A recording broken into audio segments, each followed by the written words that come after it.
Ironman Oceanside 70.3 2023. This is our athlete guide breakdown and course overview for 2023. So make sure, couple quick notes here before we start digging into this. I am reading this from the athlete guide. I'm also digging into some specific course details out here and some learned experiences. So make sure you are utilizing the athlete guide.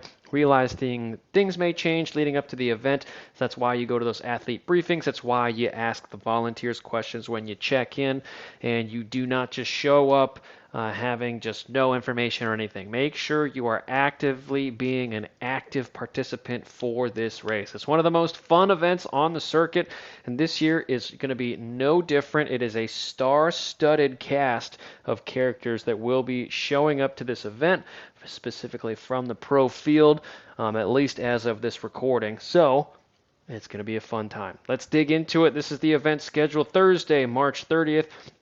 This is where things start to kick off here. 10 a.m. to 6 p.m. That athlete check-in is there. The Tri-Club Championship Shakeout Ride hosted by NYX Endurance is going to happen from 9 to 10:30 a.m. Transition in the harbor. Then the athlete briefings will be held at 3 and 5. Ironman night is going to be 5 to 9 p.m. Sunset Market right there. There's going to be more information to come on that. Friday, March 31st, the Tri-Club Championship Swim Clinic is going to be offered from 7:45 to 8:30. Might be a good idea to at least check it out. Welcome event, 8:30 to 10. That's going to be on the Junior Sow Pier Amphitheater. And again, you can check out all this on page 4 of your athlete guide right through here. Friday, again, athlete check-in is 9 to 5. Okay, again, location is already offered up there for you. Mandatory bike and timing chip pickup. Optional gear check-in is going to be from 9:30 to 5:30 p.m. at the transition in the harbor. Make sure you are aware of all of these addresses and specific areas of where to go. They are listed in the athlete guide. Also check out the Facebook group. They will be posting very frequently as the race gets closer. Race day, Saturday, April 1st, 4:30 a.m. Athlete and spectator shuttle bus service starts. Okay, and that's pretty much running all day long. You can see from pier access, you can see those 3 different areas to the harbor for number 4. Okay, transition opens 4:45 a.m. and it closes at 6:30. Pros, if you are one of you, your race start is going to be at 6:40, so do not leave the transition area at 6:30. Make sure you are actively leaving those transition areas way sooner than that. Okay, be prepared, be ready to race. Okay, the PC, CAF, and XC race start is going to be at 6:46 with the age groupers rolling 4 minutes afterwards at that 6:50 a.m. They also have 7:40 a.m. They are projecting an hour-long parade of athletes there. Post-race athlete food is going to be from 11 to 4. Closed bag pickup is going to be at 11 to 5 p.m. Mandatory bike and gear checkout again. Award ceremony is going to be at that 4 p.m. Make sure you take note of the location. Celebration stage right there. Okay. If you believe you are close or think you're close, show up, be there just in case. You never know what can happen on crazy roll down days. All right. Page 7, athlete check-in, when it is Thursday the 30th from 10 to 6, Friday the 31st, 9 to 5. Athlete check-in will not be open on race day, so make sure you plan ahead. Athlete race packets must be picked up at 5 on Friday. That is in capital letters, so you have to be there a little before 5 in order to pick it up by 5. Where, what to bring, all listed over here. Photo ID, passport, activation code, registration code, athlete check-in steps on page 7. Bring your active.com QR code and your ID, sign the waivers, pick up your packet, and the giveaways. You will also receive bib, helmet and bike sticker, swim cap, bike checkout ticket, wristband, which you should be wearing until you leave the race venue after you have completed your race. Also, your athlete wristband, make sure you are wearing that. Okay, pre-race info, page 9. Physical addresses are here. Make sure you are reading this ahead of time. Know where to be. Take these addresses, write them down.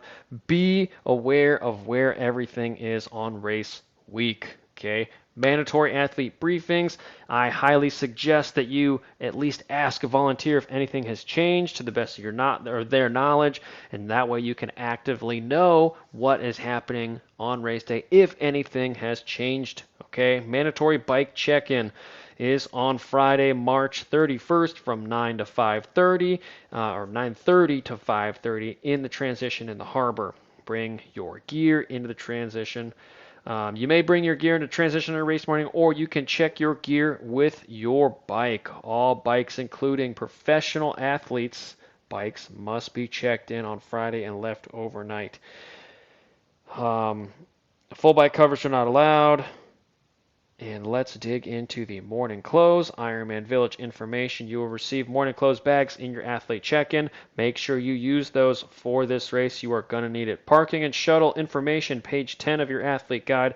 And on page 11, you have a shuttle map of pickup spots for you. The spots they talked about, 4, 5, 1, all listed right throughout here, and you can see from the stars what is going to be happening.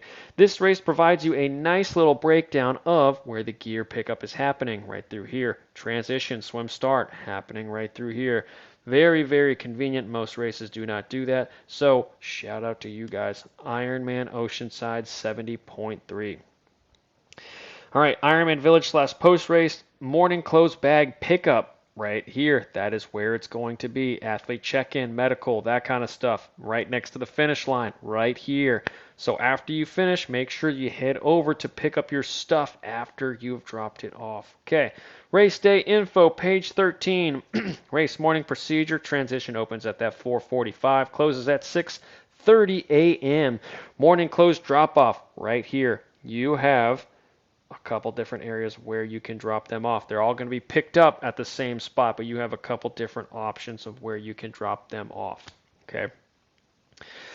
Shuttle stops number 1 and 3 in the pier area will drop off at shuttle stop 4 in the harbor area. There you go. Body marking. Excuse me. Athletes will not need to be body marked for this race as long as you have the required other things. Athletes must wear their 70.3 issued bib numbers on their back, clearly visible at all times on the bike course. There you go. Something different on this one right here. I'm going to say that again. They must wear their Ironman 70.3 issued bib numbers on their back, clearly visible at all times on the bike course. This one might be different. Make sure you ask if this is mandatory in some of your briefings. They will talk about it. It's just some races have started doing this, so just be aware that this might be a thing. If it is, just put it on, put it in your bike bag. It's going to be a little bit of an adjustment, but it is something just small. Just know that it's going to happen and there's no way around it, okay? Aid stations on the bike every 15. On the run, generally every mile apart. On the bike, you got your water, Gatorade Endurance, your gels, bars, fruits. The stuff on the bike is pretty much lemon lime flavored for that Gatorade. Run, it's usually orange flavored. You are going to have extra things like chips, pretzels, fruit, maybe a couple other things, and active ice. If you are taking the Morton caffeinated gels early on the bike, you might have issues with that caffeine not really holding anything later on. Spectator swim viewing is available, okay? And now you have page 15 for specific cutoff times and relay info. On page 16, post-race info such as bike gear checkout. You can check out specific things right there on page 17. Race photography, lost and found, all located right there. Athlete food tents will also be there. Award ceremony is scheduled for 4 p.m. at the celebration stage. Don't miss on claiming your award if you think you are close. Please, please, please. Qualifying, more information on that, which is located on page 19. If you are close, go. That's the last warning. Now, let's get into the meat and potatoes of things. Check this out. Transition is here. We do have to head down to that swim start, which is right over here. All right. Make sure you leave transition early and plan for that travel time from the start, or from the transition to the start line. Also, take note that this is a little bit of a jog from the to finish all the way up to the transition area.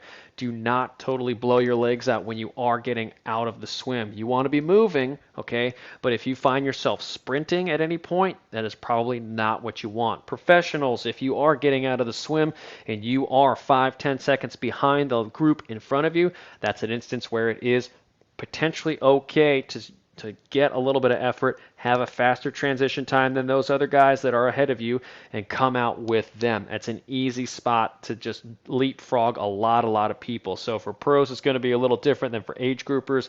But age groupers, if you find yourself in a similar situation, you're going to have to weigh those pros and cons big time. Now, starting out here on the swim, this is going to be a pretty standard, let's call this a almost square swim, right?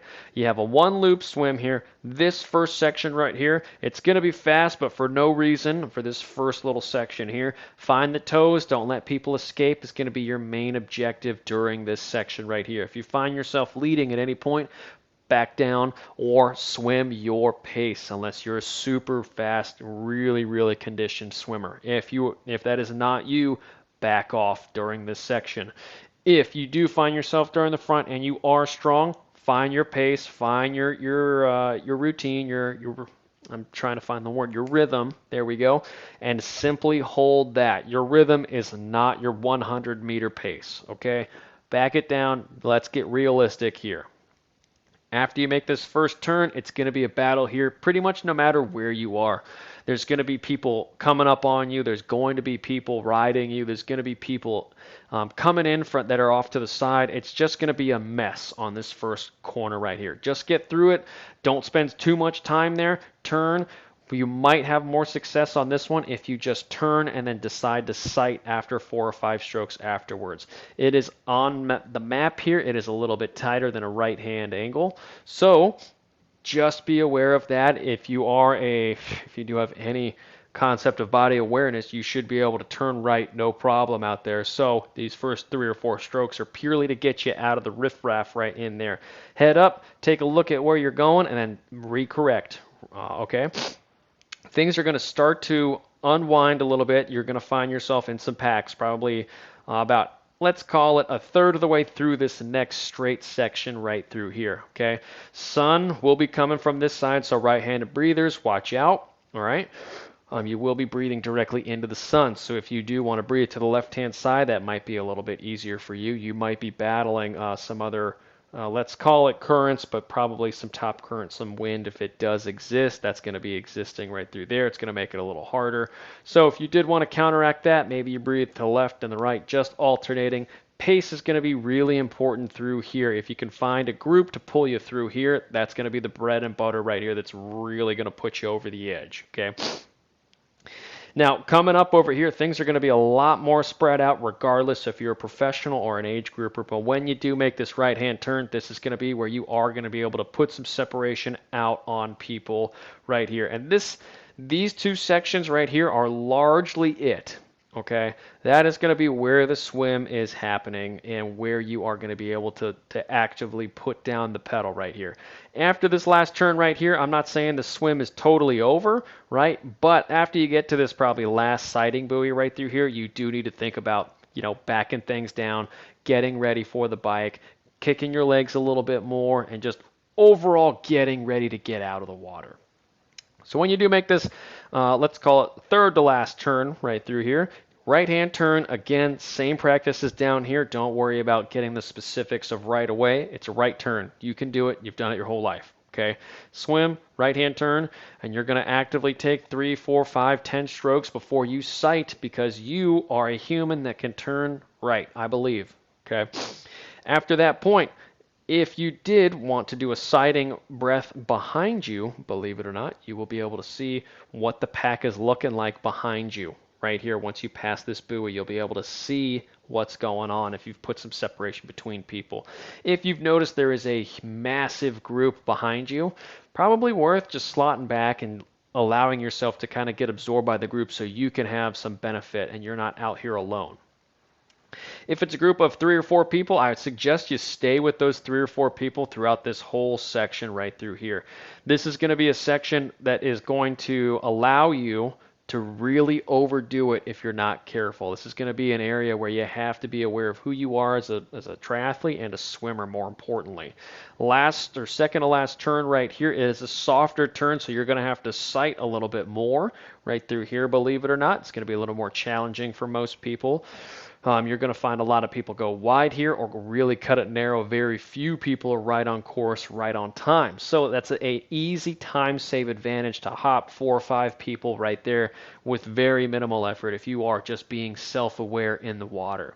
Right through here, last turn, not an opportunity to totally kill it all the way back in. This is an opportunity to take this a little gingerly if possible. If you are in a group, just stay with the group. Don't overdo it.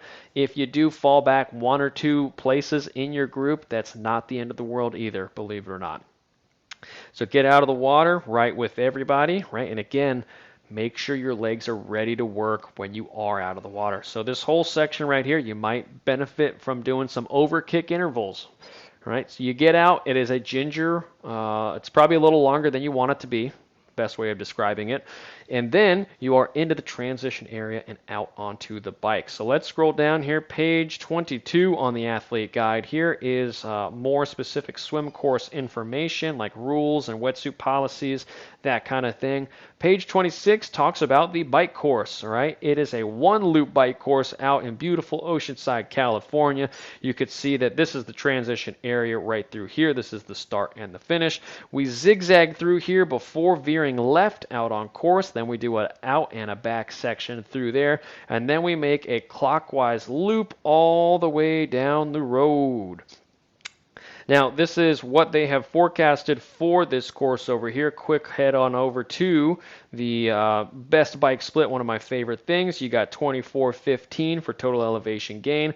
And over here, you have 27:20. So the reality is it's going to be somewhere in between. Okay. Couple of cool things to look right here. You could see where you are in the ocean. You're going to be riding all along that beautiful, beautiful road right through here. And then you're going to take a right-hand turn, and that is going to be where the party starts. Okay, you can see there if you're following along. It is pretty chunky at some of these points out on the course. And look at that from mile. Let's call it 20. Let's call it 22, right? If I was to highlight this section right through here, you can see that the elevation gain here is 748 of our 2400. So if I was to highlight this section right here, this is a 13.5 mile section with the elevation gain of 1,200 feet. You're getting the bulk of that elevation right through here. What is that? Half of your elevation in those 14, 15 miles right through there. Afterwards, you do have a couple other hills mixed in here, but if you're talking about the meat and potatoes of the ride, that is from mile 23 all the way back up to mile 30, let's call it 38 right through there. Okay.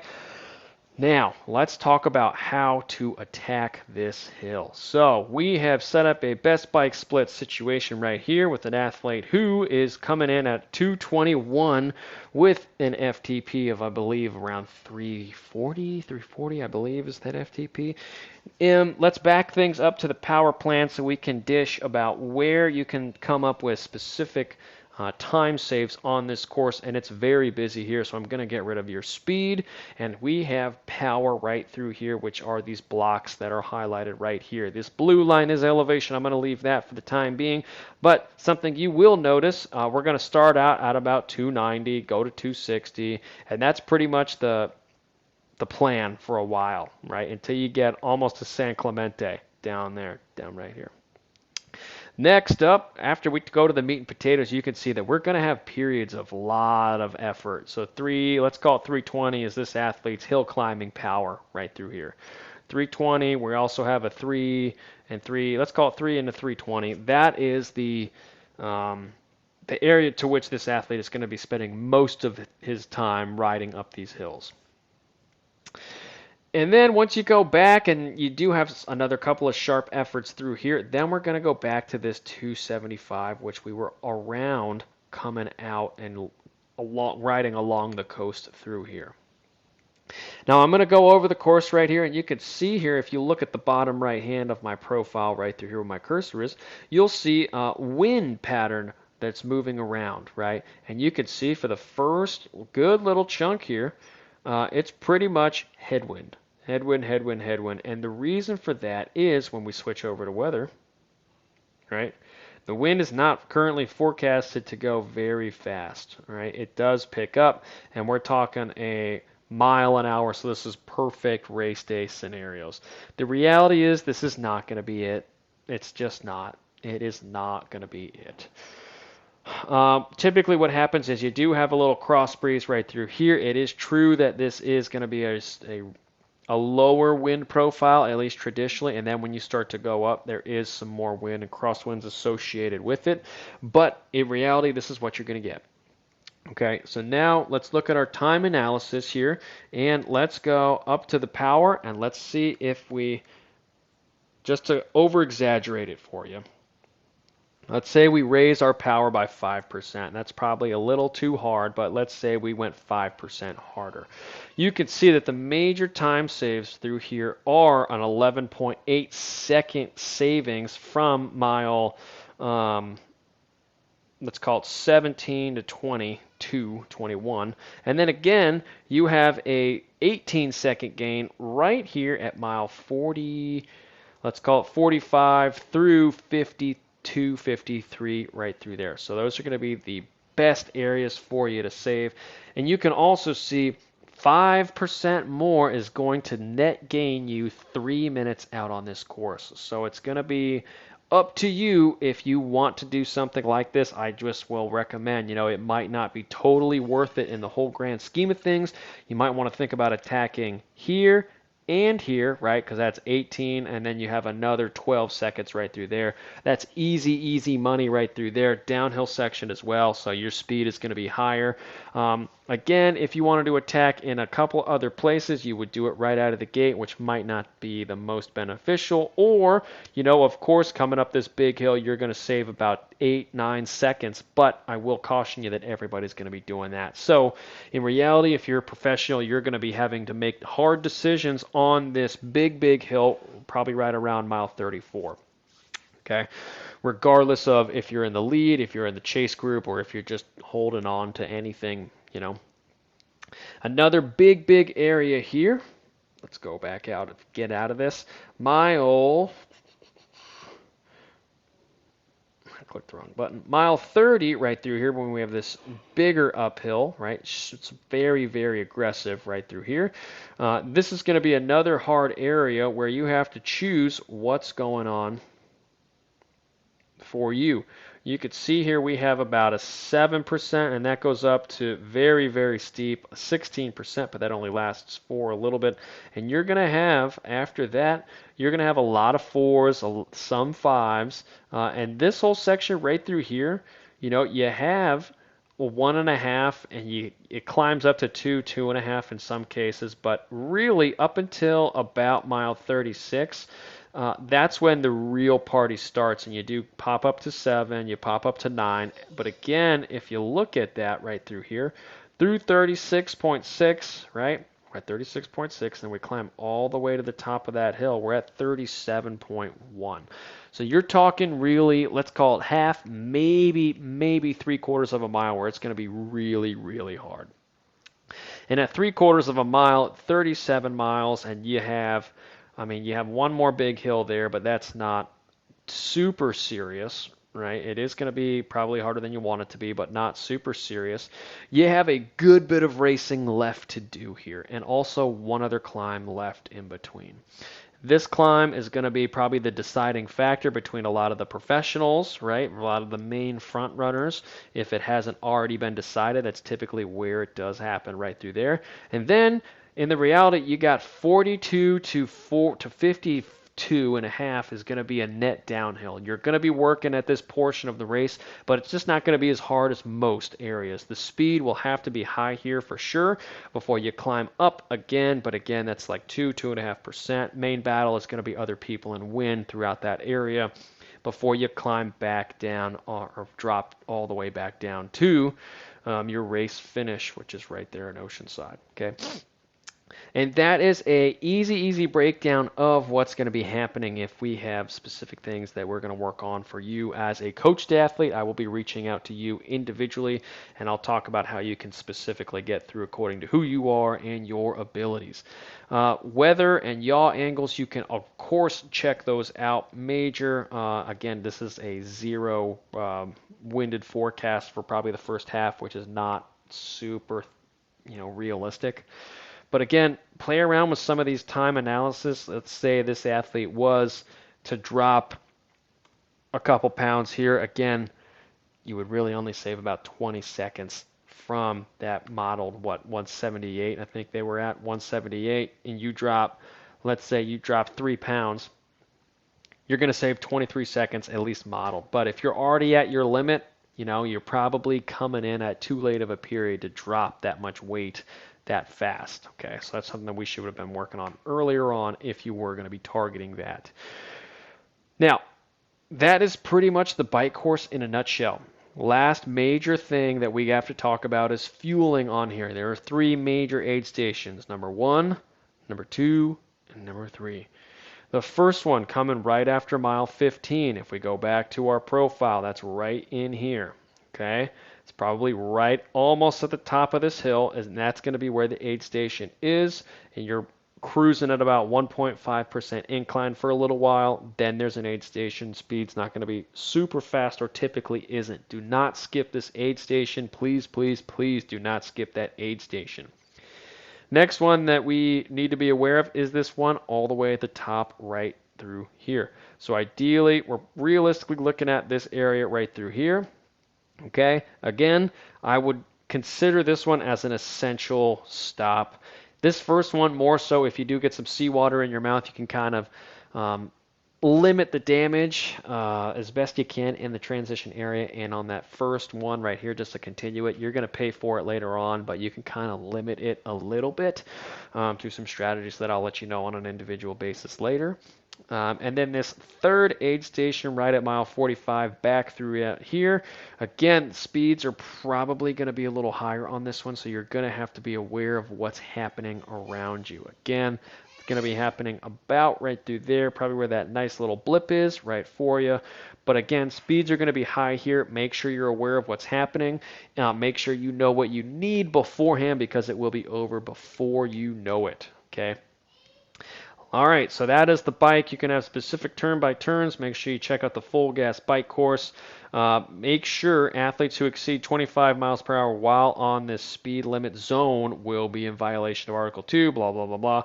That is the speed limit zone on, I can't even say that, Basiline Road, approximately mile 39.5 during the descent. There is a clearly defined 25 mile per hour speed limit speed zone due to Camp Pendleton regulations. It will start at the yellow 25 speed limit sign. There will also be orange line across the cycling lane at the start of this zone. This zone will end at the yellow end speed limit sign. There will also be orange line across the cycling lane at the end of this line. The speed limit must be 25 miles per hour or less, as the average on this section. Failure to comply will result in an automatic DQ. I knew there was something that I was forgetting. So there's going to be timing mats on the floor, right? So there's no real way around it, okay? You have to be going 25, and they are going to time you, and you just have to be aware of it, okay? If you do exceed that 25 mile per hour threshold, even if no one's there, because the timing mats are there, they will be able to calculate how fast you have gone. So be very, very careful. Watch your computers here, and just be aware of other athletes. If another athlete is really flying out here, let them go here. They will be DQ'd, or at least it is written in the regulations that they will be DQ'd. And that is an easy race regulation that you can bring up later on. Make sure you read about that on page 28. There are 3 no pass zones as well. Okay, make sure you read up on those. All right. Page, 29 talks about specific card rules, violations. You have your first offense is a 5-minute penalty. Second one's a 5-minute penalty. And if I remember correctly, it is not marked on here where the violation tent is. Of course not. Why would it? Make sure you check out where that is on race day when you check in, or on some of the what's it called? Some of the maps that they post around the race venue leading up to the event. All right, so now if I can get to it here, this is on page 36. This is a map of the run course. 2 miles long, and if you scroll down to the elevation, you have a 277 feet of elevation gain. Pretty much nothing here. It is a little up and down, but for the most part, you will be just fine. It is a 2-loop run course, transition area where you will walk in or get into on the bike right through here. This is the turnaround point to start that second lap, so you're going to complete this whole thing and then come back here. You're going to run out onto that little the pier here, and then you're going to come back over here, so make sure you are bending right there and not skipping that on your way out. And then you will be zigzagging all the way down. Actually, excuse me. You're going to be running the pier later on. So this is a typical breakdown of it. It's really not much to talk about. I'll zoom out so we can have a course overview, a total one. Here we go. And water stops are going to be coming fast and frequent. The things that you are going to have to watch out for are the California dry heat big time. Okay, if the temperatures do hold, and they are forecasted of what we believe they will be on race day, it is going to be very common for you to not realize you're super sweaty until all of a sudden salt appears on your clothes about mile 5, 6, 7, or 8 on the run. If that is the case, your race might not be over, but just realize you were on the edge of your capabilities with what is going to be possible to you, right? Make sure you're managing your effort out on the first couple of miles of this race course. It's very, very, very common for athletes to totally overdo it on race day for those first 3 miles. It's Oceanside, you just finished the bike, you just did a 2,700 feet of climbing bike, and now you are on top of the world. You're ready to crush it. It's time to fly. Wrong, okay? Get out of transition, get your feet underneath you. If you are a professional and you are in the packs, then you might have a different story here. But even then, I would disagree and kind of say run your pace. And it'd be much more beneficial for you to take the first mile, maybe even a bit more, to kind of settle into things. If you're an age grouper, that zone of settling in might be 3-4 miles long.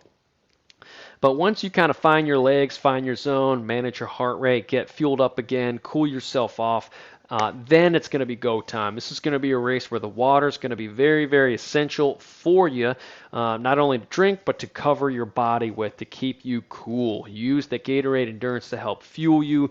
There's going to be no excuse for not fueling correctly on this race course, because you're going to be grabbing at least 1 or 2 things at every rest stop. If you're not drinking anything, grab a water, pour it over yourself, keep yourself cool. Because of the current temperatures, at least forecasted, it's going to be a faster run. It usually is a faster run anyways, okay? So have fun on this one. There's going to be a lot of points where you'll be able to see what's going on, in particular, this really long out and back section. If you are targeting age group podiums or professional podiums alike, you will be able to really, really see what your realistic chances are doing that, leading to the turnaround and coming back. If you are approaching the finish line for the first time and you see someone else going back out, going for their second loop in a mile or two, then you know that your chances of race day podium success are probably not realistic. It's time to hunker down and stay mentally strong to finish that race at the best possible time. I call this this might not be a personal best race course, but this is going to be a race course where you really identify some of the weaknesses that you have in your training and yourself. Okay, this is it's a funky little course because it's you'll have a lot of great sightseeing opportunities in here, and you can kind of lose yourself a little bit. It's okay to sightsee, but make sure you are aware of the clear objective that you have in front of you to get down the road and to do it in a best time, or a time that is best appropriate for you. If you are running with power, this is going to be a great running with power run course for sure. Make sure you're targeting some of that, and if things are a little too aggressive for you, back it down. Back it down, back it down.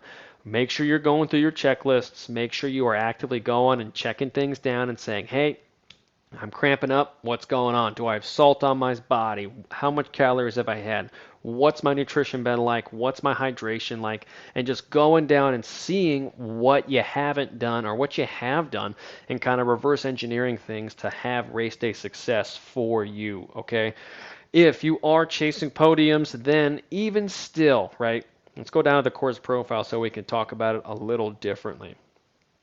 At the turnaround point or at the start of that second loop, you want to be around where you think you should be, right? Okay, so if your objective is to be number one, then you should be around that race lead.